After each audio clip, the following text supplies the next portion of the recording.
নমস্কাৰ বন্ধু-বান্ধৱীসকল, পুনৰ আন এটা ভিডিঅ'লৈ আপোনালোক সকলোকে স্বাগতম জনাইছোঁ।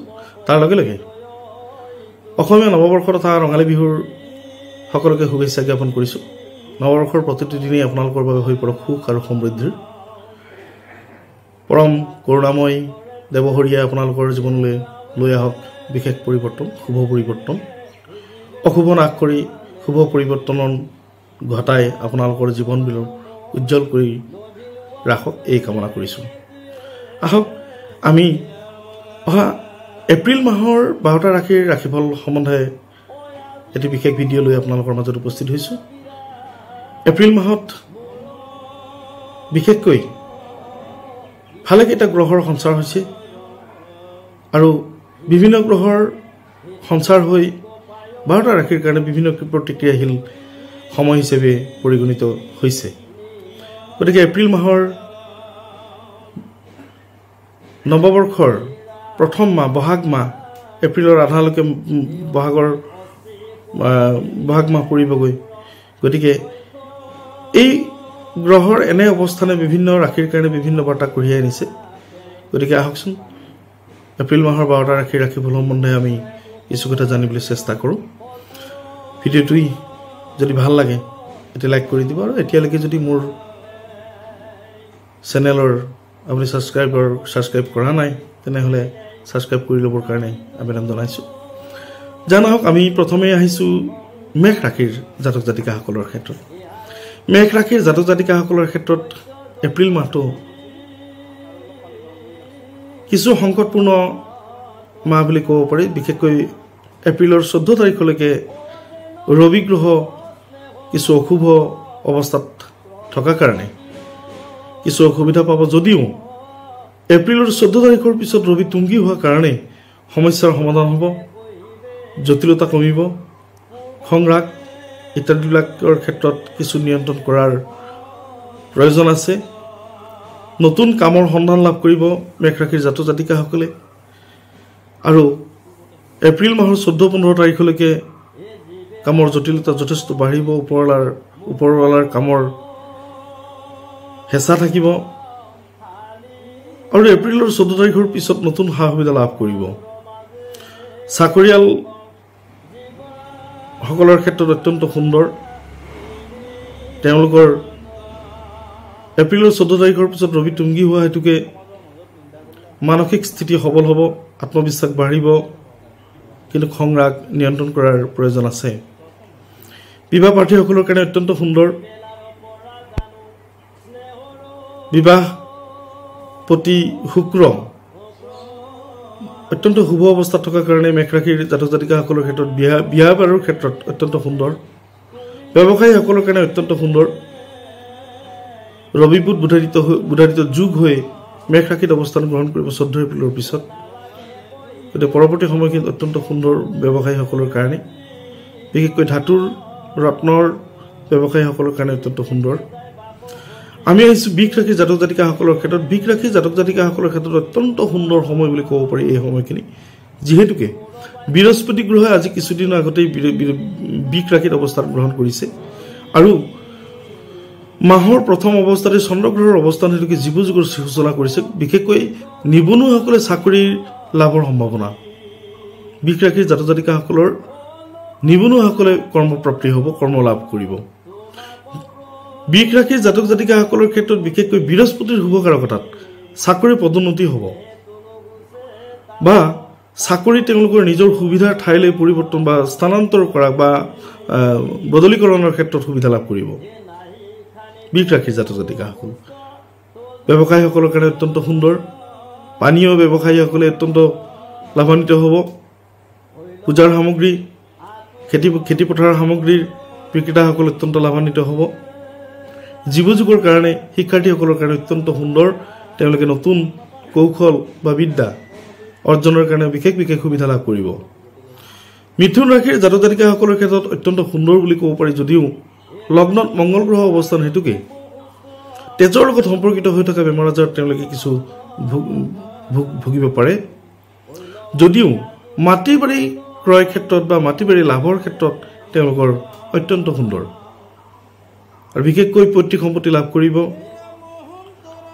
স্থায়ী সম্পত্তি মাটি ঘৰ ইত্যাদি নতুন ঠাইত তেওঁলোকে অৱস্থান গ্ৰহণ কৰিব বা নিৰ্মাণ কৰাৰ পৰিকল্পনা গ্ৰহণ কৰিব পাৰিব চাকৰিয়াল প্ৰাৰ্থীসকলৰ কাৰণে অত্যন্ত সুন্দৰ বিশেষকৈ প্ৰশাসনিক দিশত মিলিটাৰী পুলিচ বা প্ৰশাসনিক অন্যান্য বিভাগবিলাকত তেওঁলোকৰ নিযুক্তি এইবাৰ আহিছোঁ আমি কৰ্কট ৰাশিৰ জাতক জাতিকাসকলৰ ক্ষেত্ৰত কৰ্কট ৰাশিৰ জাতক জাতিকাসকলৰ ক্ষেত্ৰত অত্যন্ত সুন্দৰ বুলি ক'ব পাৰি বিশেষকৈ তেওঁলোকৰ শুক্ৰ গ্ৰহৰ শুভকাৰকতাত বিশেষকৈ বিবাহ পাত্ৰ পাত্ৰীসকলে অত্যন্ত সুন্দৰ তেওঁলোকৰ বৈবাহিক জীৱনৰ কাৰণে বা বৈবাহিক সম্বন্ধৰ কাৰণে অত্যন্ত সুন্দৰ সময় বুলি ক'ব পাৰি কৰ্কট ৰাশিৰ জাতক জাতিকাসকলৰ ক্ষেত্ৰত আৰু কৰ্কট ৰাশিৰ জাতক জাতিকাসকলৰ জীৱযোগৰ সুপ্ৰভাৱত তেওঁলোকৰ চাকৰি বাকৰি তেওঁলোকৰ কৰ্মসংস্থাপন বা চাকৰিয়ালসকলৰ বিশেষকৈ বদলীকৰণ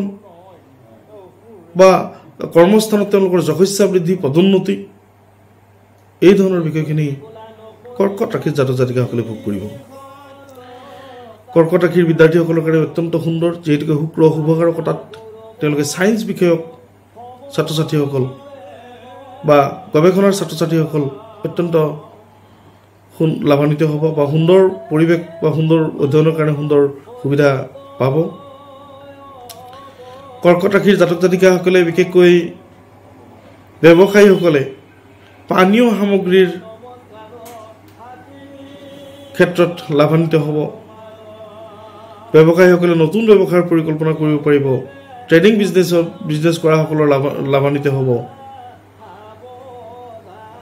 আমি আহিছোঁ সিংহ ৰাশিৰ জাতক জাতিকাসকলৰ ক্ষেত্ৰত সিংহ ৰাশিৰ জাতক জাতিকাসকলৰ ক্ষেত্ৰত অত্যন্ত সুন্দৰ বুলি ক'ব পাৰি কিয়নো ৰবি বুধ বুধাদিত্য যুগৰ শুভকাৰকতাত তেওঁলোকৰ বিদ্যাৰ্থীসকলৰ কাৰণে অত্যন্ত সুন্দৰ ব্যৱসায়ীসকলে অত্যন্ত সুন্দৰ সুবিধা লাভ কৰিব নতুন পৰিকল্পনা কৰিব আৰু প্ৰচুৰ ধনাগম হ'ব তেওঁলোকৰ জীৱনত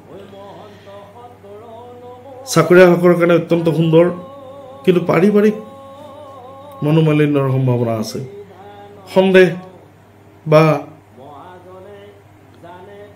পাৰিবাৰিক ক্ষেত্ৰত মনোমালিন্যৰ সম্ভাৱনা অত্যন্ত অধিক সংৰাগ নিয়ন্ত্ৰণ কৰাৰ প্ৰয়োজন আছে বা সন্দেহ বা আৱেগিক হোৱাৰ কাৰণেই এনেধৰণৰ কণ্ডিশ্যন হ'ব পাৰে গতিকে কিছু সাৱধান হোৱাৰ প্ৰয়োজন আছে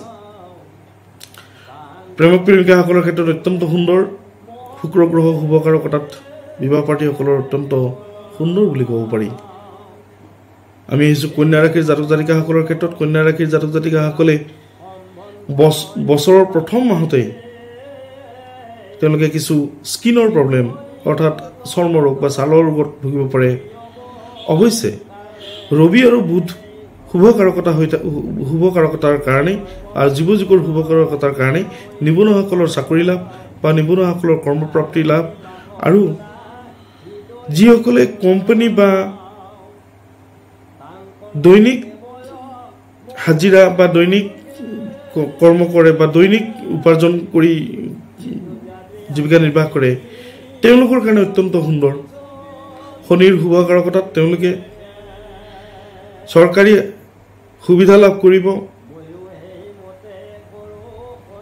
মান সন্মান লাভ কৰিব আৰু ধনস্থানৰ ক্ষেত্ৰত তেওঁলোকে অত্যন্ত সুন্দৰ বুলি ক'ব পাৰি কন্যা ৰাশিৰ জাতক জাতিকাসকলৰ ক্ষেত্ৰত ছাত্ৰ ছাত্ৰীসকলৰ ক্ষেত্ৰত অত্যন্ত সুন্দৰ আমি আহিছোঁ তুলা ৰাশিৰ জাতক জাতিকাসকলৰ ক্ষেত্ৰত তুলা ৰাশিৰ ক্ষেত্ৰত পঞ্চম স্থানত লক্ষী স্থানত শুক্ৰৰ অৱস্থান হেতুকে প্ৰেম অত্যন্ত সুন্দৰ অত্যন্ত সুন্দৰ বিবাহ প্ৰাৰ্থীসকলে লাভ কৰিব নতুন সংবাদ আৰু বিশেষকৈ ব্যৱসায়ীসকলৰ কাৰণে অত্যন্ত সুন্দৰ ব্যৱসায়ীসকলে নতুন পৰিকল্পনা কৰিব বা ব্যৱসায়ত লাভান্বিত হ'ব অৱশ্যে পাৰ্টনাৰশ্বিপ অংশীদাৰী ব্যৱসায়ত তেওঁলোকে অসুবিধা পাব মনোমালিন্য ঘটিব পাৰে দ্বাদশৰ কেতু হোৱাৰ কাৰণে অযথা অনাহক খৰচান্ত হ'ব অত্যাধিক খৰচান্ত হোৱাৰ সম্ভাৱনা অধিক খৰচ কমাবলৈ বা খৰচৰ শিতান কণ্ট্ৰল কৰিবলৈ শিকক শনি গ্ৰহৰ অশুভ কাৰকতা তুলা ৰাশিৰ কাৰণে কিছু শাৰীৰিক অসুবিধা পাব পাৰে বিশেষকৈ যিসকল প্ৰেছাৰ চুগাৰ ৰোগী তেওঁলোকে কিছু অসুবিধা পাব আমি আহিছোঁ বৃশ্চিক ৰাশিৰ জাতক জাতিকাসকলৰ ক্ষেত্ৰত। বৃশ্চিক ৰাশিৰ জাতক জাতিকাসকলে অত্যন্ত সুন্দৰ প্ৰতিক্ৰিয়া লাভ কৰিব এই এপ্ৰিল মাহটো। বৃহস্পতি আৰু চন্দ্ৰৰ অৰ্থাৎ জীৱ যুগৰ শুভকাৰকতাত তেওঁলোকৰ চাকৰি বাকৰি লাভ, তেওঁলোকে পদোন্নতি লাভ কৰিব। চাকৰিয়ালসকলে ঘৰ নিৰ্মাণ, অনুষ্ঠান প্ৰতিষ্ঠান নিৰ্মাণ ইত্যাদিবিলাকৰ পৰিকল্পনা কৰিব বা নতুন ঠাইত ঘৰ দুৱাৰ, এই ধৰণৰ সুন্দৰ সময়তে উপস্থিত হৈছে বৃশ্চিক ৰাশিৰ জাতক জাতিকাসকলৰ ক্ষেত্ৰত। ব্যৱসায়ীসকলে অত্যন্ত ধনাগম হ'ব তেওঁলোকৰ জীৱনত। বিদ্যাৰ্থীসকলৰ ক্ষেত্ৰত অত্যন্ত সুন্দৰ কলা সংস্কৃতি ছাত্ৰই সুনাম কঢ়িয়াব। এতিয়া আমি আহিছোঁ ধনু ৰাশিৰ জাতক জাতিকাসকলৰ ক্ষেত্ৰত। ধনু ৰাশিৰ জাতক জাতিকাসকলে এই মাহটো কিছু শুভ আৰু অশুভ মিশ্ৰিত ফলাফলৰ সন্মুখীন হ'ব লাগিব। বিশেষকৈ যোৱা 29 মাৰ্চ তাৰিখে সঞ্চাৰ হোৱা শনি গ্ৰহ চতুৰ্থ স্থানত অৰ্থাৎ বিদ্যা বন্ধু স্থানত থকা হেতুকে কিছু প্ৰভাৱান্বিত হ'ব শনিৰ ধনু ৰাশিৰ জাতক জাতিকাসকলে। বিশেষকৈ বিশ্বাসঘাতকতা, কৰ্মত অসফলতা বা বিশ্বাস কৰি তেওঁলোকে বিপদত পৰা এই ধৰণৰ পৰিৱেশ পৰিস্থিতিৰ সন্মুখীন হ'ব লগা হ'ব পাৰে। আৰু অৱশ্যে জীৱ যুগৰ শুভকাৰকতাত তেওঁলোকৰ চাকৰি বাকৰিৰ ক্ষেত্ৰত বা অন্যান্য বিষয়ত তেওঁলোকে সফলতা লাভ কৰিব। ব্যৱসায়ীসকলৰ ক্ষেত্ৰত সুন্দৰ, যদিও অংশীদাৰী ব্যৱসায়ত তেওঁলোকে অসুবিধা পাব। আৰু বুধাদিত্য যুগৰ শুভ প্ৰভাৱত ছাত্ৰ ছাত্ৰীসকলৰ কাৰণে অত্যন্ত সুন্দৰ। তেওঁলোকে নতুন বিদ্যা শিক্ষাৰ কৌশল বা নতুন বিদ্যা শিক্ষানুষ্ঠানত তেওঁলোকে অংশগ্ৰহণ কৰাৰ সুবিধা পাব। আমি আহিছোঁ মকৰ ৰাশিৰ জাতক জাতিকাসকলৰ ক্ষেত্ৰত। মকৰ ৰাশিৰ অধিপতি গ্ৰহ শনি, আৰু সেয়েহে শনি ইতিমধ্যে 29 মাৰ্চ তাৰিখে সঞ্চাৰ হৈছে মীন ৰাশিত। গতিকে শনিৰ প্ৰভাৱ নিশ্চয় মকৰ ৰাশিত বিশেষভাৱে প্ৰভাৱান্বিত হ'ব। শনিৰ শুভ দৃষ্টিকাৰকতাত মকৰ ৰাশিৰ জাতক জাতিকাসকলৰ প্ৰচুৰ ধনাগম হ'ব। তেওঁলোকে ট্ৰেডিং ব্যৱসায় বা মাটি বাৰীৰ ব্যৱসায় বা লোহাৰ ব্যৱসায়, কৃষিজাত সামগ্ৰীৰ ব্যৱসায় ইত্যাদি এনেধৰণৰ ব্যৱসায়বিলাকত সফলতা লাভ কৰিব, প্ৰচুৰ ধনাগম হ'ব। চাকৰিয়াল প্ৰাৰ্থীসকলৰ কাৰণে অত্যন্ত সুন্দৰ, তেওঁলোকৰ পদোন্নতি হ'ব। যদিও মান সন্মানত আঘাত পোৱা বা আঘাত এনেকুৱা জনিত দুৰ্ঘটনা বা ঘটনা হ'ব পাৰে, কিছু সাৱধানতা অৱলম্বন কৰাৰ প্ৰয়োজন আছে।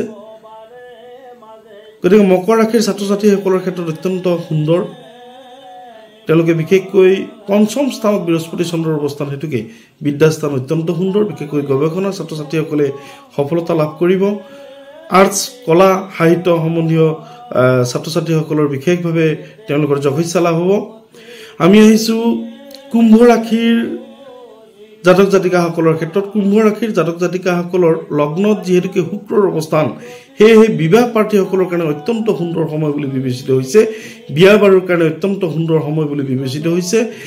উপযুক্ত পাত্ৰ পাত্ৰীৰ সন্ধান পাব বা উপযুক্ত পাত্ৰ পাত্ৰীৰ সৈতে বিবাহ পাশত আবদ্ধ হ'ব কুম্ভ ৰাশিৰ জাতক জাতিকাসকল। আৰু কুম্ভ ৰাশিৰ অধিপতি গ্ৰহ শনি যিহেতুকে মীন ৰাশিত ধনস্থানত অৱস্থান গ্ৰহণ কৰিছে, সেয়েহে ধনাধিপতি যিহেতুকে ৰাজ্যাধিপতি, সেয়েহে প্ৰচুৰ ধনাগম হ'ব কুম্ভ ৰাশিৰ জাতক জাতিকাসকলৰ ক্ষেত্ৰত।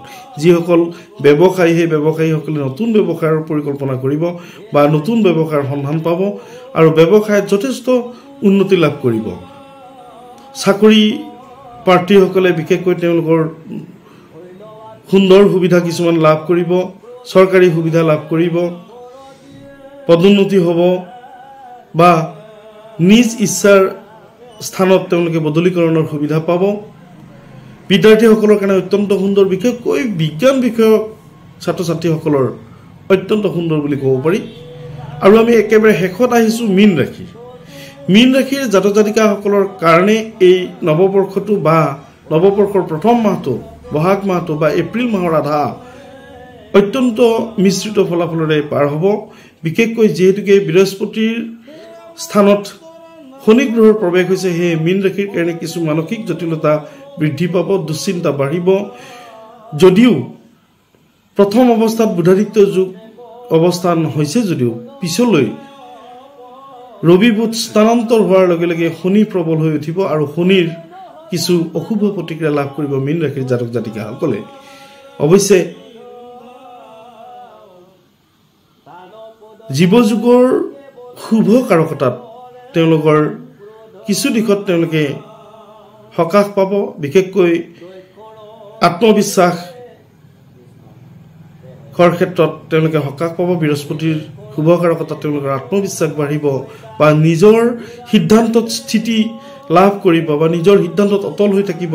এই ধৰণৰ বিষয়বিলাক তেওঁলোকৰ জীৱনলৈ আহিব।